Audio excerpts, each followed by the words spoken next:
Om Jnanatimirandasya Jnananjana-shalakaya Chakshurunmilitam yena tasmai Shri Gurave Namaha.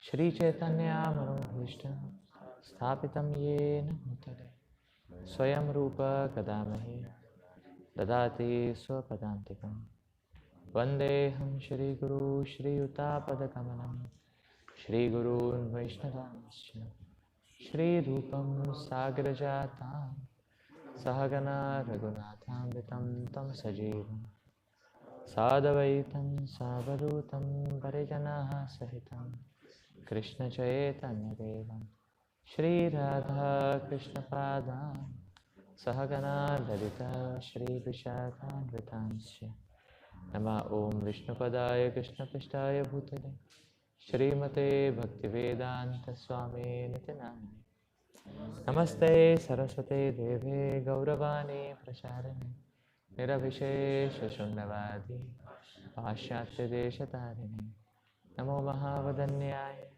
Krishna Prema Pradayate Krishnaya Krishna Chaitanya Namine Gauratushe Namaha He Krishna Karuna Sindhu Dinabandhu Jagatpate Gopesha Gopika Kanta Shri Radha Kanta Namaste Tapta Kanchana Gaurangi Shri Radhe Vrindavaneshwari Vrishabhanusute Devi Pranamami Hari Priya Nilachala Nivasaya Nityaya Paramatmani Balabhadra Subhadrabhyam Jagannathaya Te Namaha Vancha Kalpatarubhyasya Kripa Sindhubhaiva cha Patitanam Pavanebhyo Vaishnavibhyo Namo Namaha Jai Shri Krishna Chaitanya Prabhu Nityananda Shri Advaita Gadadhar Shivasadi Gaura Bhakta Vrinda Hare Krishna Krishna Krishna Hare Hare Hare Rama Rama Rama Hare Hare Mukam Karoti Vachalam Panghum Langayate Girim Yat Kripa Tamaham Bande Shri Guru Dinatarinam.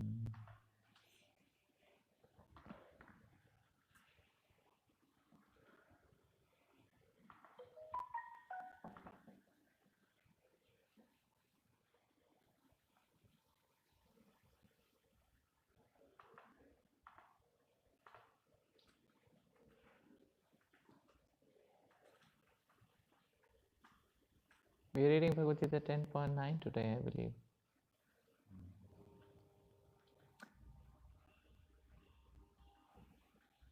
Machitta Madgata Prana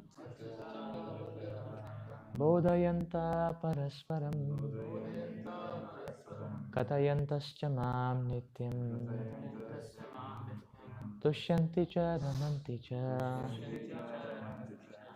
The thoughts of my pure devotees dwell in me. Their lives are fully devoted to my service, and they derive great satisfaction and bliss from enlightening one another and conversing about me. Pure devotees, whose characteristics are mentioned here, engage themselves fully in the transcendental loving service of the Lord. Their minds cannot be diverted from the lotus feet of Krishna. Their talks are solely on the transcendental subjects. The symptoms of the pure devotees are described in this verse specifically.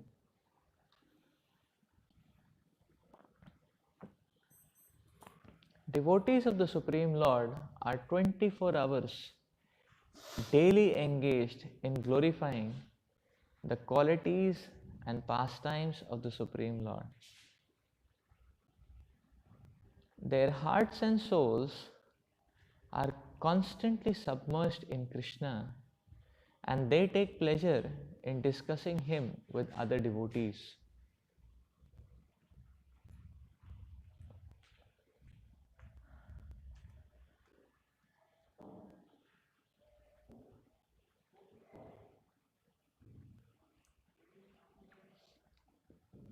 In the preliminary stage of devotional service, They relish the transcendental pleasure from the service itself, and in the mature stage, they are actually situated in love of God. Once situated in that transcendental position, they can relish the highest perfection which is exhibited by the Lord in His abode. Lord Chaitanya likens transcendental devotional service to the sowing of a seed in the heart of the living entity. There are innumerable living entities traveling throughout the different planets of the universe, and out of them, there are a few who are fortunate enough to meet a pure devotee and get the chance to understand devotional service. This devotional service is just like a seed, and if it is sown in the heart of a living entity, and if he goes on hearing and chanting Hare Krishna, Krishna Krishna, Hare Hare, Hare Ram, Ram Ram, Hare Hare, that seed fructifies, just as the seed of a tree fructifies with regular watering. The spiritual plant of devotional service gradually grows and grows until it penetrates the covering of the material universe and enters into the Brahmajyoti effulgence in the spiritual sky. In the spiritual sky also, that plant grows more and more until it reaches the highest planet, which is called Goloka Vrindavan, the supreme planet of Krishna. Ultimately, the plant takes shelter under the lotus feet of Krishna and rests there. Gradually, as the plant grows flowers and fruits,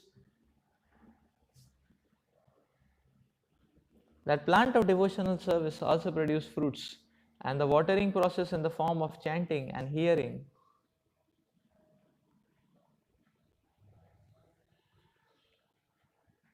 goes on. This plant of devotional service is fully described in Chaitanya Charitamrita. Madhya Leela, chapter 19.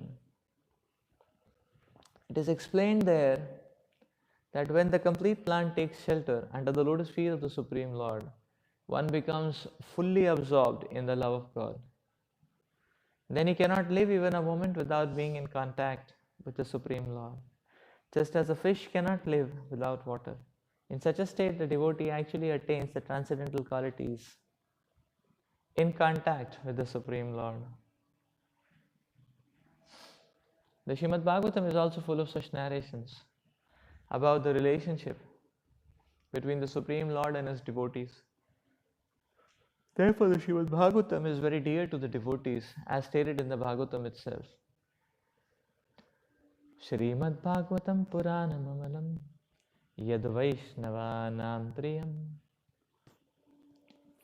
In this narration, there is nothing about material activities, economic development, sense gratification, or liberation. Srimad Bhagavatam is the only narration in which the transcendental nature of the Supreme Lord and His devotees is fully described. Thus, the realized souls in Krishna consciousness take continual pleasure in hearing such transcendental literatures, just as a young boy and girl take pleasure in association.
The Supreme Personality of Godhead,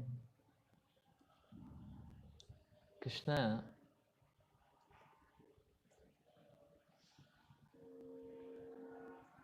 is the ultimate Ashray.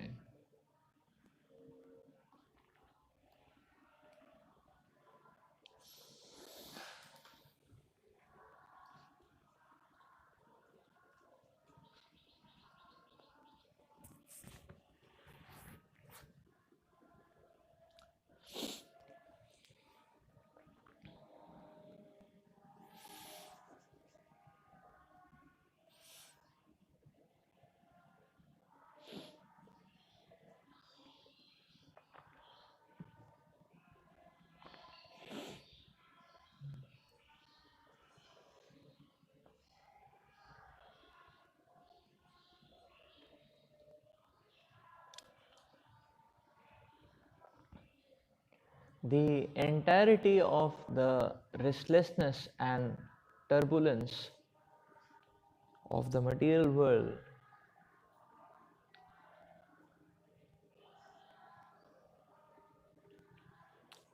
vanishes when one takes shelter of the Lord.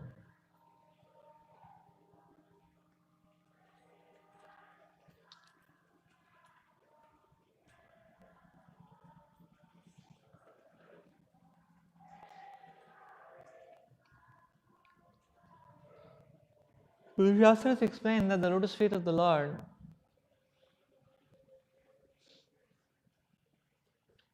the abode of the Lord is the eternal and stable shelter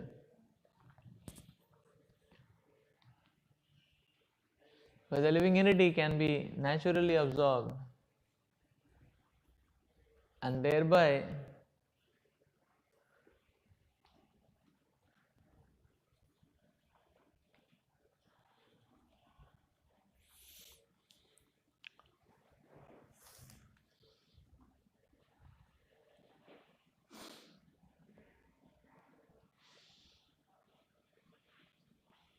naturally transported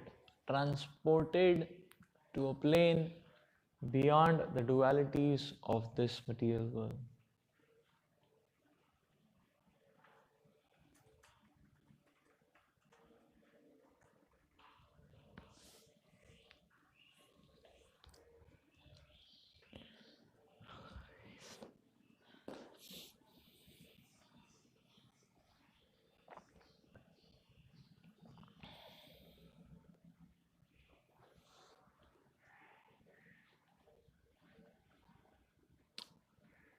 That which is based on the Supreme Lord exists forever.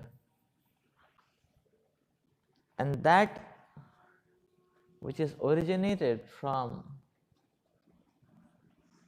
some other source is always transient.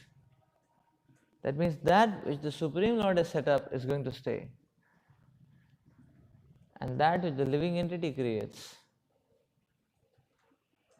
from his own paltry settings, from his own paltry platforms, doesn't remain for long. So we can see that.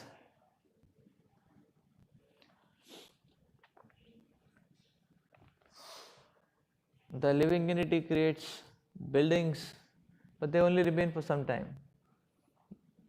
We have seen many historical buildings, we only have some remnants, and some of them are completely finished. It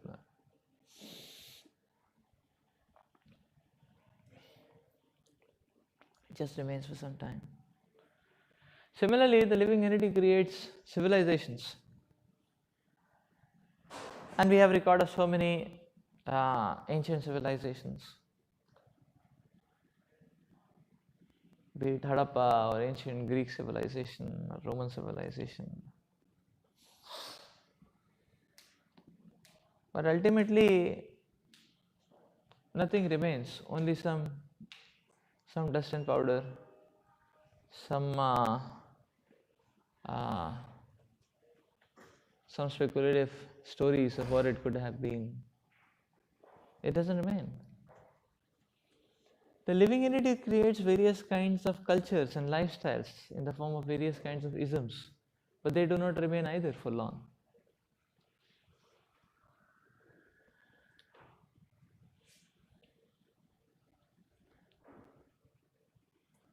But we will see that which the Lord has created always remains.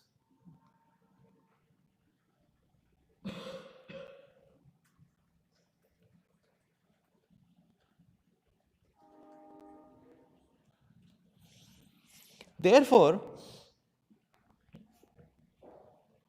we can see from the dawn of creation, dharma exists. Right from the first living entity, Brahmaji,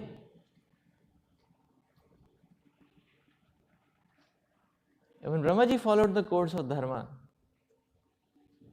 right from the dawn of creation, the morning program exists. When Brahmaji was following morning program.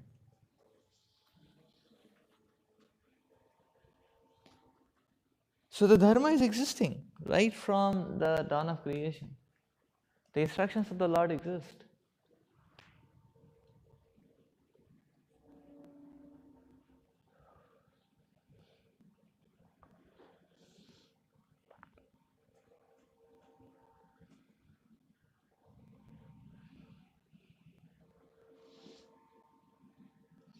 So trends may wax and wane.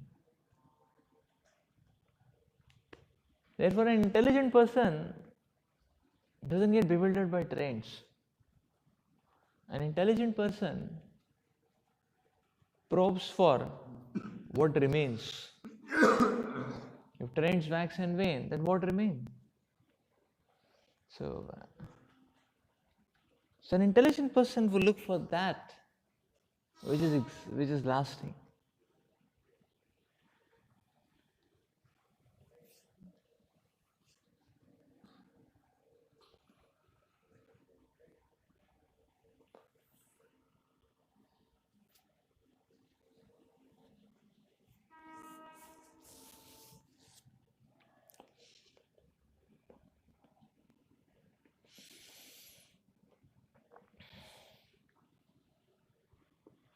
So now in the previous verse, the Lord is explaining that how everything is emanating from Him. That gives us an understanding that yes, everything is based on Krishna. Krishna is the root.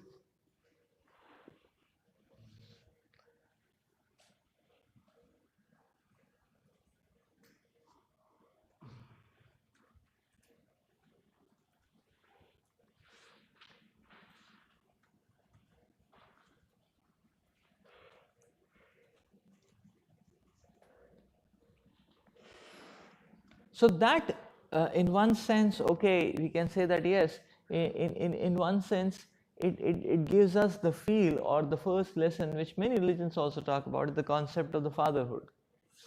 But now as soon as we say fatherhood, then what is going to come in the mind is material comparison on tracks of what we experience as fatherhood. And in the material world, the concept of fatherhood is one off, or is one way.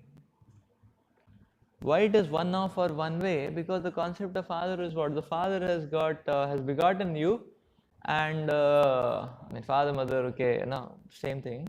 The father mother, they have begotten you, and then they have trained you, and now you are there. You have your own standing, and now you can proceed your way.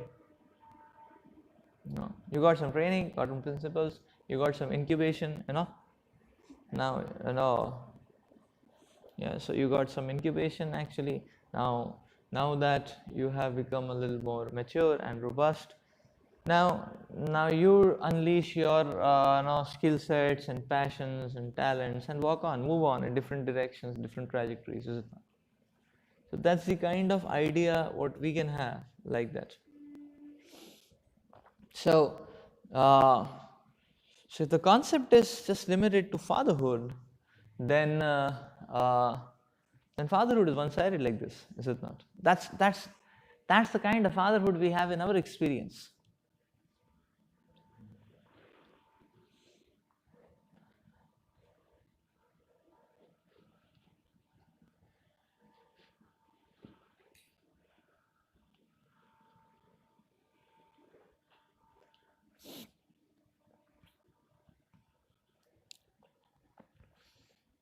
So therefore,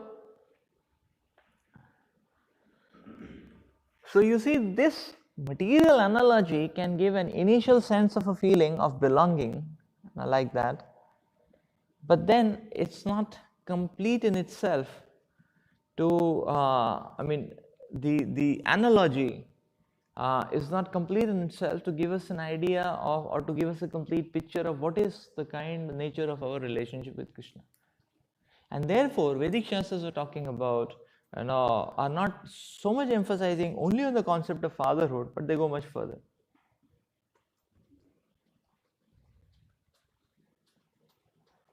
And therefore, we see whenever Srila Prabhupada speaks about chanting the holy names, Prabhupada is speaking, this is the desperate cry of a child for his mother. So, baby child, fully dependent on the mother for his survival, and is crying out for his mother. And that's the mood in which one chants Hare Krishna. And that's the mood in which one chants Hare Krishna from the day one of Krishna consciousness to the last day of the material world. That's the mood. That means the acharyas are recommending, so that means, you see, now you can understand. So in a material concept, the child dependent on the mother, the child grows, and then the child takes off, is it not? Right? Whereas Vedic Shastras are telling, there is no question of that kind of growth which you have experienced in the material world.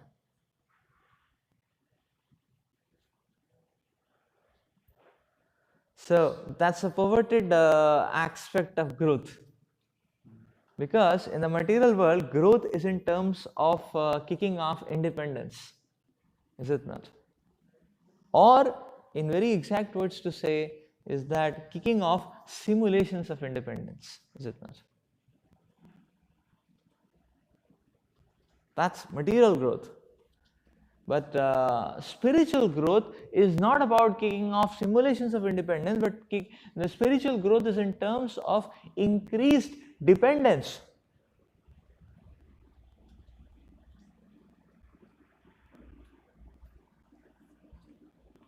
And now comes the understanding that in increased dependence, so in the profile or in the portfolio of increased dependence, there is a direct proportional relationship between independence and dependence.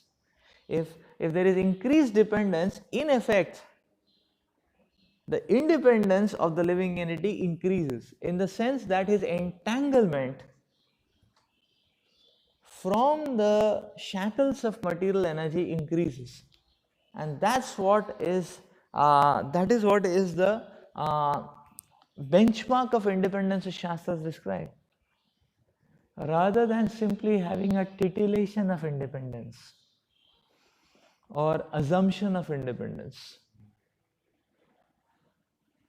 That's the idea. So that means one eternally remains a small, desperate baby child dependent on a mother for nourishment. But in that kind of position, one is free from all the material entanglements. Just like the four Kumaras, pictorially speaking. The four Kumaras from time immemorial, and they are the same 5-year-old little small child. They're looking so, but in that mood of the child, but they are the wisest people. They are the Mahabhagavad Acharyas. But they preferred or chose to be like that and not grow. Why? Because in material world, growth intoxicates. Because the whole concept is to somehow or the other fluff the kind of simulated feeling of independence from the Lord, but not independence from the modes or from the entanglements. But whereas the spiritual growth is in terms of independence from the modes and projecting and projection of or increase of dependence towards the Lord. So independence from the modes, but towards the Lord, but whereas that is independence from the Lord, but into the mode. So that's the kind of not definition difference actually, or that's the kind of directional difference between the two.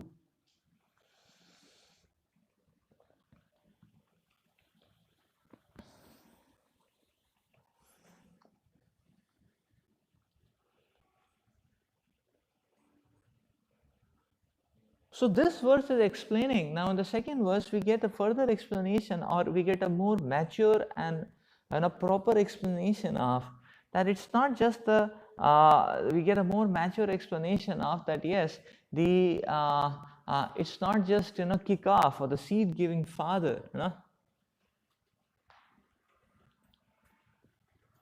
but the Lord is the ultimate and eternal shelter. He is the ultimate ashray. That means without the Supreme Lord, there is no stability of platform, is it not?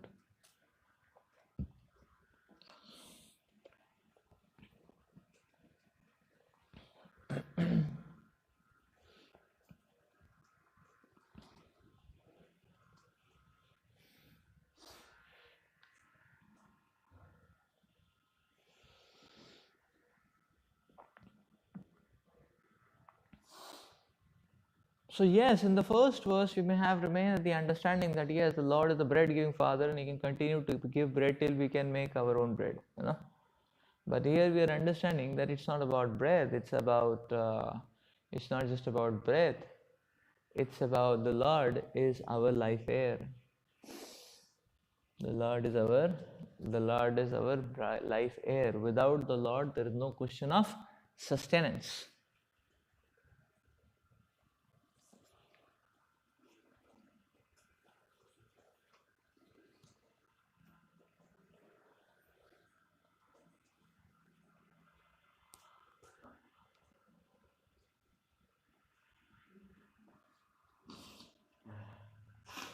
Therefore, the Lord is the supreme ashray, the ultimate ashray.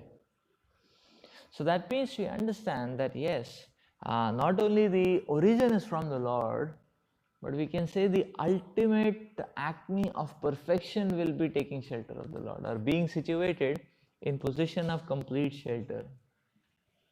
That is the perfection.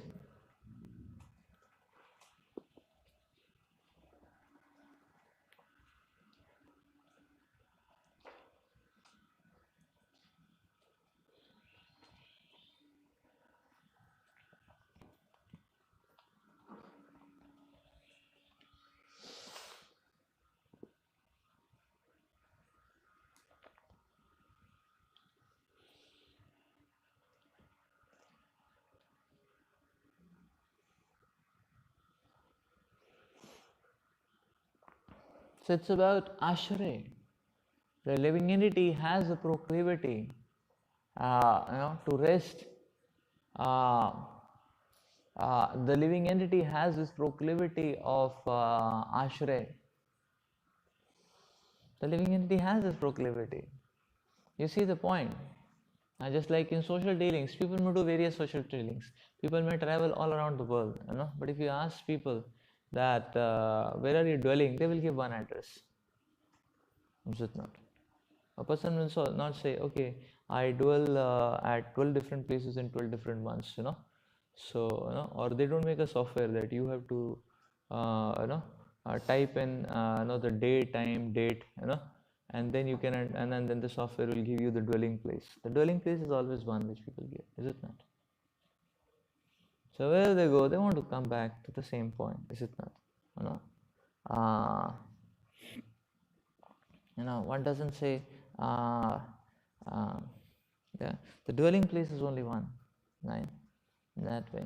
So similarly, so that gives clue that there is this proclivity actually of a person identifying himself with one shelter actually, but that is simply that is simply a cooked up identification. Like say for example, people may feel that okay, I'm in my home, I'm safe. Okay, yes, to some extent, because you're in the home, you may not feel the chilling cold wind, the winter season, and uh, no, I mean, no vehicle will come and run over you or bang you because you're in your home like that. Uh, so yes, certain aspects one can see, but one is really safe at home. That's a question which uh, we know may not be completely true, is it not? Right. So one may be sleeping in his home, but all of a sudden one may feel that there are some there are some vibrations, like that. So right. So the whole building is vibrating, is it not? That one has to leave home, is it not? Right. So it's a proof, no temporary shelter, is it not? So people may say, no, no, no, no. You see, my building is my shelter. You see, what a nice bungalow I have built. It looks so good. It has so many lakhs, so many crores, and it has so many vibhuti opulences, all that. And then when Mother Nature little bit turns around here and there, like that, and then a person leaves that home and runs into the ground, is it not? So that means Bhumi is a greater shelter than the building, is it not? Because from one runs away from the whole world, one hides in his home, one feels that okay, I am peaceful at his home, like that. But you will see when there is earthquake, then people run away from that same building, is it not? Then people want to run in the open ground, no buildings, no buildings, is it not? Why? Because building means your graveyard will be happening, is it not? Underneath, is it not? Right, right. So that's the point. When people run away, so that means Bhumi is a greater shelter than the so-called concocted buildings, is it not? Like that. And therefore, second canto Bhagavatam is speaking about Bhumi, is it not? And second canto Bhagavatam speaks, and that what is the need of any bed and cushion if there is earth? Why? Because Bhumi is a greater shelter. That cushion is a very temporary shelter, is it not? Like that, no? Yeah. So, so that's the point. Because that's a greater shelter, actually. The Bhumi is a greater shelter, is it not?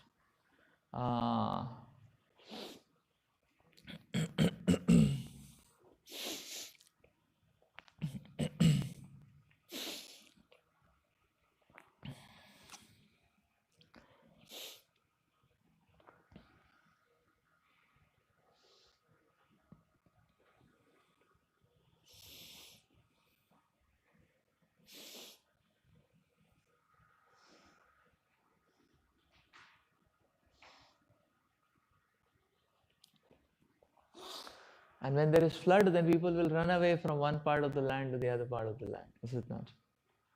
Right. Right, there is flood, so people run away from one part of the land to another part of the land, actually. So therefore, we see that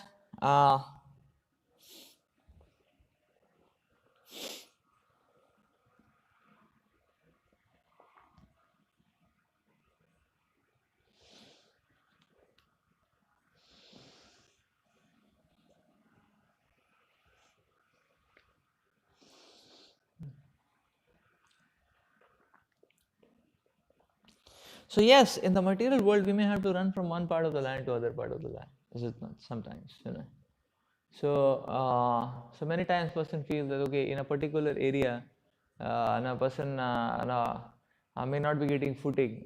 His moves, his initiatives are not getting footing.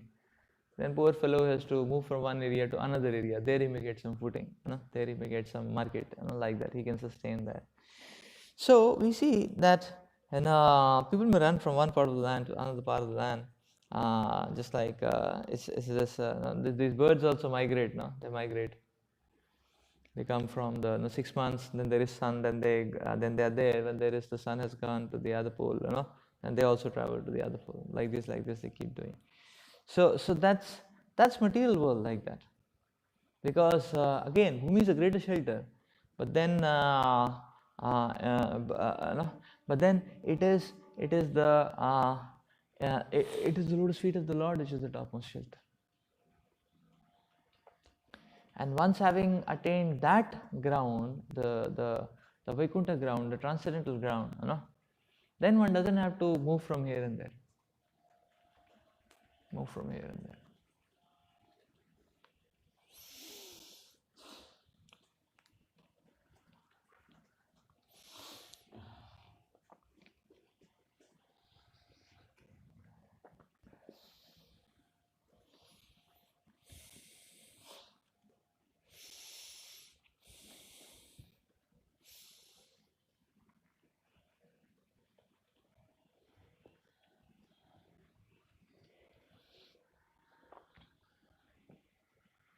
So now Prabhupada explains in the preliminary stage of devotional service, they release the transcendental pressure from service itself.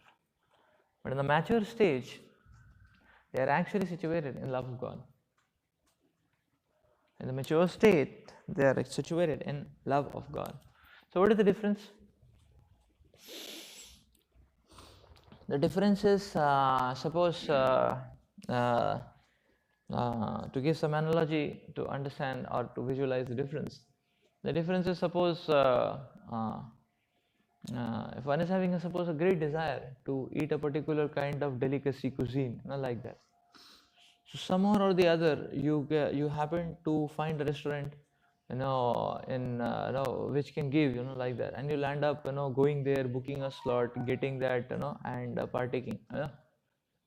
So that's the preliminary stage. That okay, so if you want that delicacy, then you have to plan a half day, go to the place, pre-order, like that, spend, wait for 45 minutes, 1 hour, like, so that it's being cooked, and then you get your favorite delicacy and you can enjoy 1, 2, 3, like that, and you have to spare some 2,000, 4,000 rupees, something like that, is it not? Right? So that's a preliminary taste. That okay, you have to that you log in and you can enjoy, you log in and you release, like that. That's the whole point. The mature stage is what one is situated in love of God. It means that one is situated in love of God means what? That same delicacy cuisine, one knows in and out of how to make it, like that. So one can make it in his own home, and he can take it every day 3 times, and he can feed to anyone. That's a mature stage. One is situated in that. That's the idea.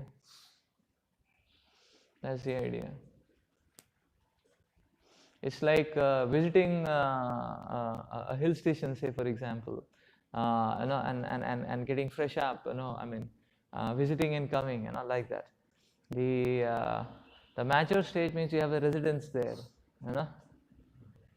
So, it's like that. You have a residence there. That's a mature stage. Anytime you can go, You don't have to worry, You don't have to worry that, okay, if I have to go, is a room available, Is a hotel booking on, is the price still, 1,000 rupees a day, or it has gone to 4,000 rupees a day, where is fooding, So you have your own residence there. Anytime you just take a vehicle and move, is it not? That's a mature stage. So you can relish much more. That's the whole point. Or just like just to take this analogy a little beyond the boundaries, like that. So a preliminary stage is that you somehow or the other planned a trip to Australia, like that, So you have been planned a trip to Australia, 6 months you applied for visa, your visa interview is going on. You have to spend 1 lakh rupees just to get the visas done, like that. Then you have to buy the tickets, like that, is it not? And then before you do all this, you have to plan out, okay, when you land, yeah. So when you land at Melbourne, airport, like that. From there, where do you go, So you have to book your cab, the cab is going to charge 2.5 times than, it may charge the localites, because you're coming from a long distance, so it's a long charge for you, like that. And then, where that fellow will drop you. So you have to, and now from beyond the boundaries, again, you'll end up paying much more for your residency, just because, you're coming for a short time, just because, you don't have the inside eye views, of where to go, where, how, like that. And then if you're there 7 days, what are you going to do there? So there is somebody who has made a whole plan, and what are you going to eat there? There's some planning for that, is it not? Okay, you're going to visit every single day. You're going to visit these areas, and you're going to eat there. You're going to sleep there. It's like, and you can relish it, is it not? Like that. But you cannot think of going back to Australia again after 2 months, It's okay, it was a good time, Isn't that? It's a whole lot of, it's a whole lot of, although in relation, where people may have memories or whatever, like that. So being situated, the mature stage means that no one is having a permanent residency of Australia. There's no problem there, So you can just take a, $300 ticket, $350 ticket, and move. Is it not? Yeah. So today you can be in Calcutta, tomorrow you are in Melbourne, like that. After a month you'll be back in Calcutta again, So it's like any time, is it not? That's mature, is when it's situated in love of God, like that. So we have to understand. So now we may say, okay, if Krishna consciousness is so amazing, then why? What is the difficulty in connecting to that transcendental pleasure? The difficulty is not from the side of the Lord. The difficulty is our own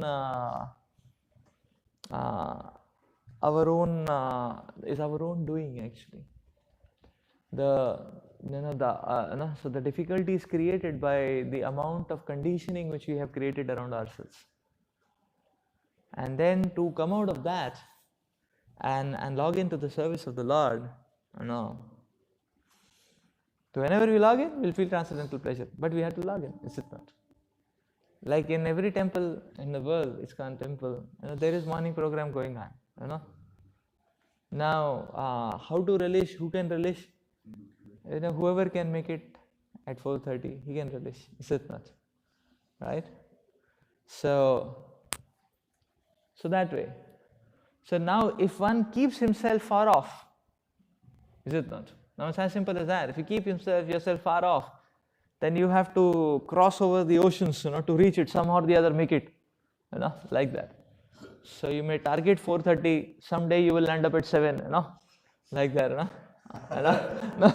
because you have kept, so many oceans in between, is it not? The temple is in, so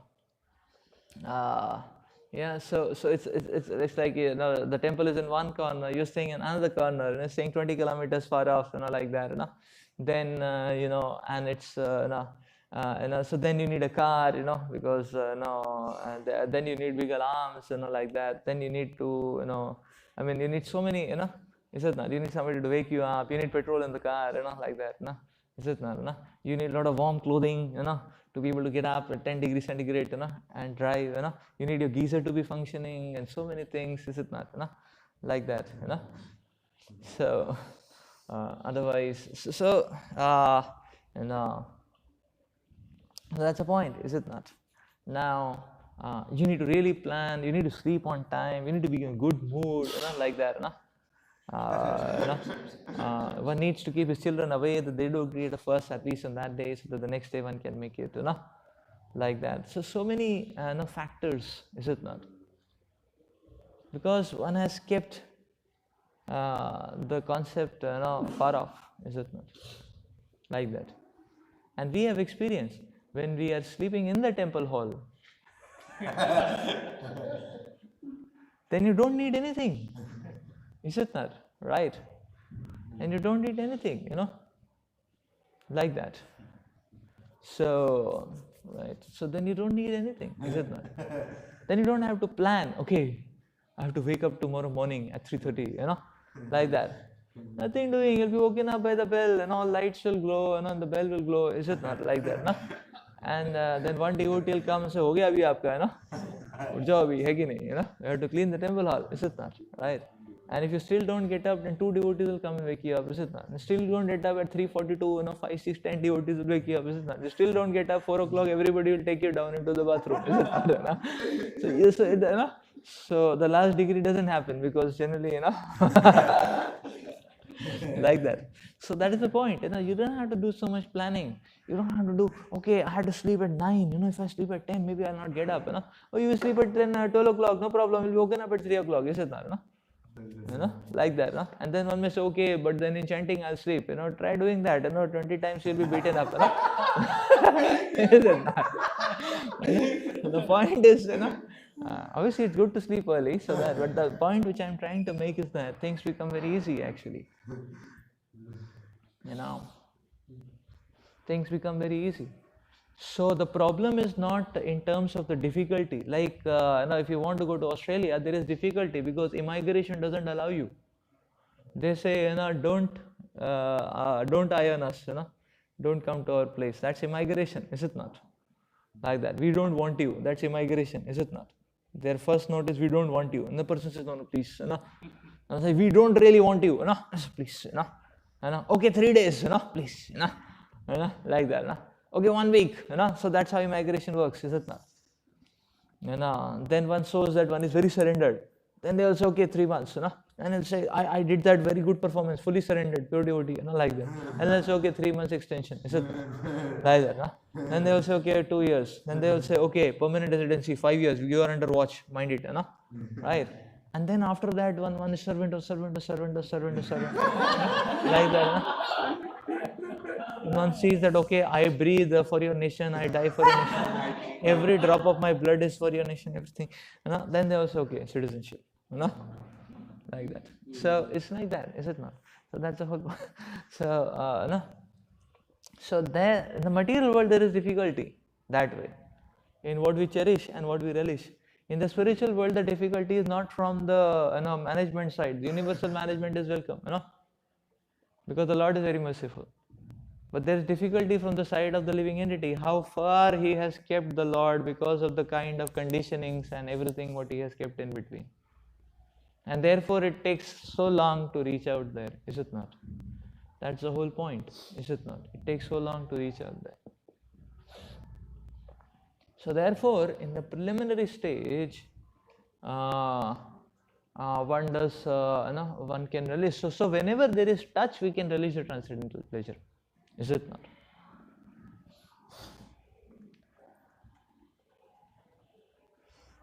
So we may say, okay, as long as one has, one